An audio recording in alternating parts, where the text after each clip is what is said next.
Hey folks, it's Rob from Rob's Movie Collection. I have a massive haul, so let's get started with this.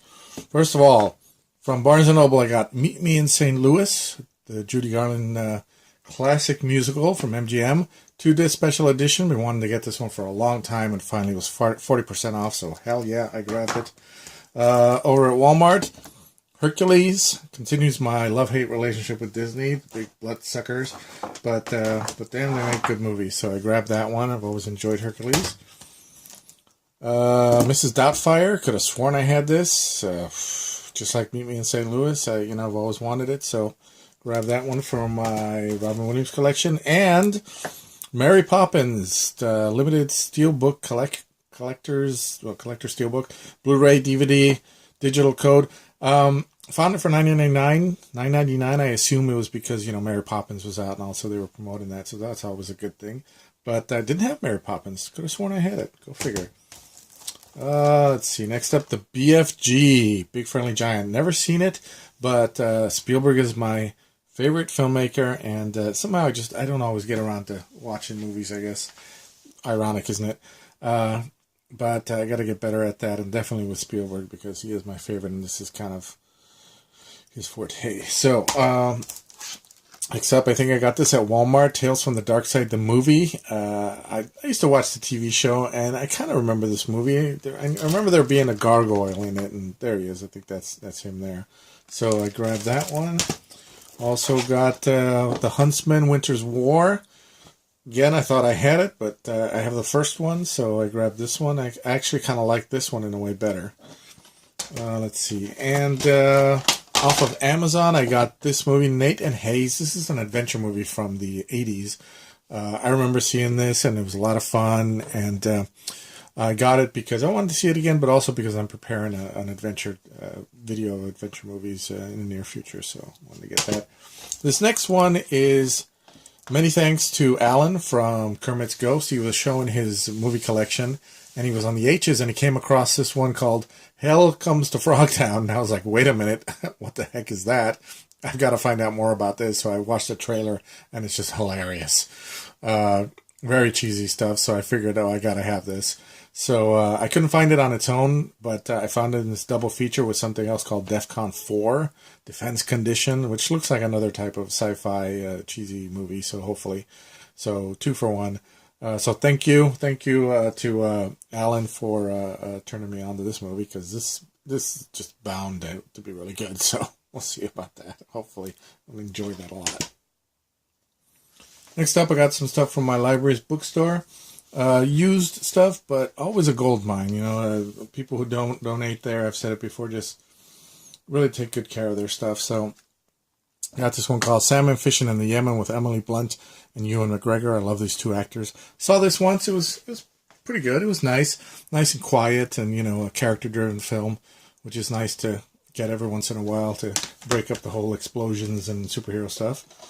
The McCulloughs, never heard of it. I found that it was not even opened, but it stars Forrest Tucker, who I remember from F Troop, Max Baer, who played Jethro on the Beverly Hillbillies and apparently directed this, and Julie Adams, who passed away recently from The Creature from the Black Lagoon. So I don't know anything about it, but figured I'd grab it. If anybody has seen it, let me know if it's any good. Crossroads. This is a movie that Ralph Macchio made, I think, after The Karate Kid. Didn't do much business. It's about this kid who, traveling the country and plays the blues and all that stuff. I don't like the blues and jazz and all that stuff, but I figured, it's, I can grab it for free, and plus, young Jamie Gertz, is that alone right there is reason to get it. So, Bug. I like the creature stuff in horror movies, in the horror genre. I don't like the slasher stuff, so I figured I'd get this. Hopefully it's not too gory. Saturday Night Live, the best of Steve Martin. Well, that just speaks for itself. Why not? Hot in Cleveland, season 3. It's unopened, actually. Not the funniest show, but Valerie Bertinelli, I just used to watch one day at a time because of her, and only because of her. So, Monsieur Ibrahim. I think I've heard of this movie. I seem to have heard of it, I think, with Omar Sharif, but seems like it might be good. I like watching the foreign films sometimes. Captain Kidd, Adventure on the High Seas with Charles Laughton and Randolph Scott. classic there. The Four Feathers, another classic. There's several versions of this. I think there's one with Heath Ledger even. So I grabbed this one. This is not it. This is not the Heath Ledger one. Pirates of Penzance. I don't know why. Why not? I like Kevin Kline. I like Linda Ronstadt. I remember him. Whatever. The Mummy Ultimate Edition. I have the Mummy already, but this is the Ultimate Edition with more documentary, so you betcha. Earthquake, added to my genre of disaster movies. Already got Poseidon Adventure and Tower of Inferno. For those of us who grew up in LA, this is like a documentary. Scared the crap out of us. Let's see. Got Pulp Fiction.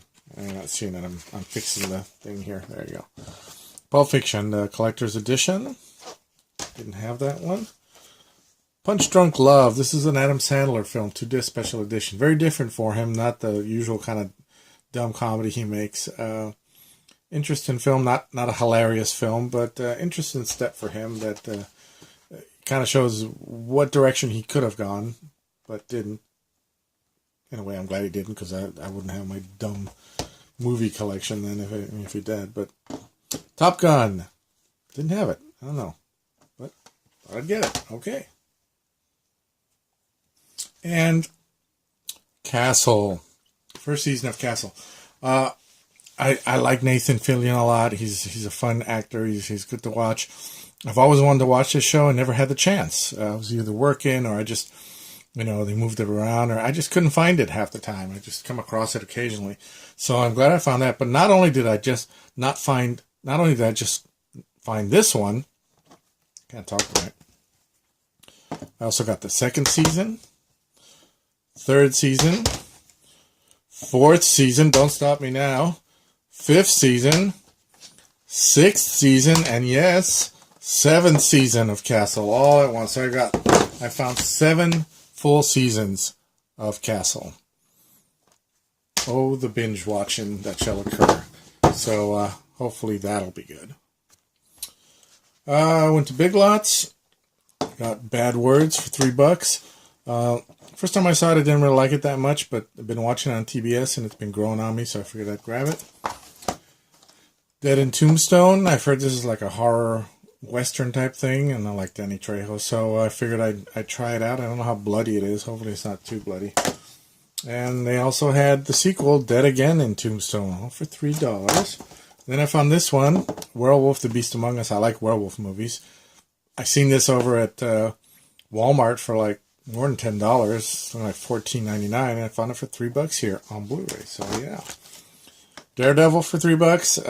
I know this isn't the most well-received superhero movie. I'm not a big Ben Affleck fan, but for $3, not bad. I actually like the costume in this one better than the TV series. Elektra, never saw Elektra, so $3. I figured this is why I have too many movies. The Monkey King 2. I've been trying to get the Monkey King, the first one, for the longest time. I can never find it. So, but I always see this one, so I figured I'll just grab Monkey King 2 until I get the first one, and then I'll be ready.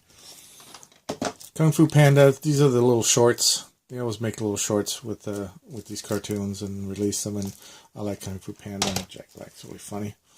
Young Detective D, Rise of the Sea Dragon for $2.88. Not even for a full $3. I've seen this over and over again here at Big Lots and at Walmart for a much larger price. Looks kind of interesting. And if it's good, there's a whole bunch of them apparently. So, yeah. The Phantom of the Opera with Herbert Lom. Herbert Lom, who is Dreyfuss from the Pink Panther series. I think this might be a Hammer one. I'm not sure. Yeah, Hammer Film Production. Oh, that's great. So this add to my Hammer collection. Awesome.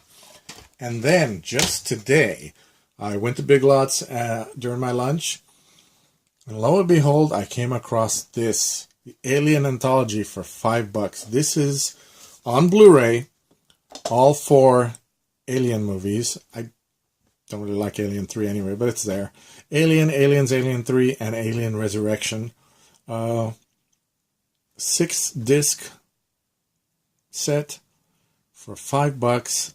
Hey, I already have them on DVD except for Alien 3, but but and I don't normally just automatically upgrade because it's in Blu-ray, but when there are special features, that's that's my thing.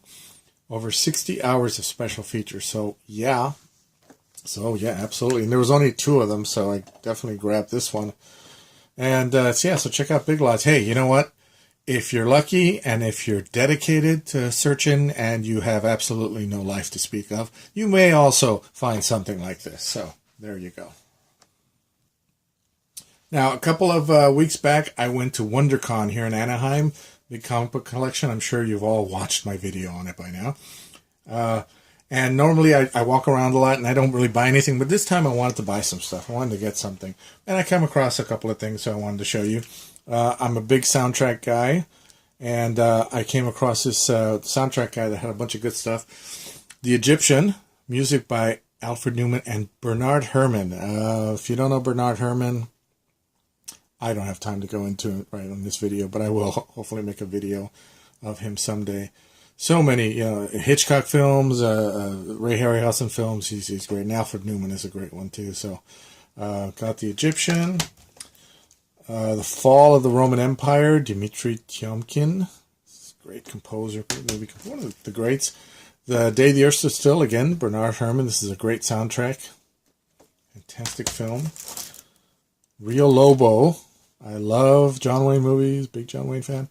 Jerry Goldsmith. I did not know that Jerry Goldsmith did the music for Rio Lobo. I was surprised when I saw that. I'm like, well, I just got to get that. So, absolutely, there you go. And as well as the CDs, I also got some magazines. Mad Magazine. Actually, a friend of mine got this. He collects Mad magazines, and he knows I was a fan of The Greatest American Hero, so he got me this one. It's pretty good there. And then I'm a big collector of Starlog magazines from the 80s, so I got some Starlog ones. Here's the best of Starlog. Let's see what else here. Oh, I got a bunch of Starlogs here. I'm going to show those first. Out of order. Here's another Starlog. This is the one with the Bonds. This is when Never Say Never Again was competing against Octopussy. Let's ramp this up. It's almost time. Mighty Joe Young, Smashes Hollywood. Starlog, Return of the Jedi. This is what I loved about Starlog. This before computers, before the internet. This is how nerds and geeks, how we got our information about movies and sci-fi and stuff. And Starlog was great because it showed a lot of behind-the-scenes stuff. Anyway, I'm running out of time, so I'm going to gush about Starlog. I should make a video just about that. Here's the one with Tron. Alien Nation, one of my favorite shows. And then I also got a Famous Monsters of Filmland. The glare there. And this magazine here, Cinefantastique. This was a great special effect magazine. This showed so much behind the scenes stuff before you could just go on YouTube. It was great. Look at the effects of The Thing and Mars Attacks. It was just wonderful. This was like, these magazines were like, to me, what Sports Illustrated was to the sports nuts. This is great. So someday I'll show off my collection of those. And then finally, the other day, I got latest issue of Scary Monsters, a magazine. I love this magazine. It's a lot of fun. And I get it when I can. But the special thing about this one is you open up here to page 9, and lo and behold, it is Mike Wilson from Ray 1951. There he is. As Mike wrote in, and they published his picture. So congratulations, Mike, for making it into one of the geekiest magazines around. Quite an achievement. I envy you so much. He wrote a great article. Just check it out. And there it is. A picture of Mike. So congratulations, Mike. Congratulations, especially because you're right next to Julie Adams. Isn't that great? So, and of course, he mentions Barbara Steele in his letter because he has to. It's Mike. So, okay, there you go. That's what I got here, and sorry, as usual, sorry I went so fast, but we only got 15 minutes. So, I will see you guys next time. Bye.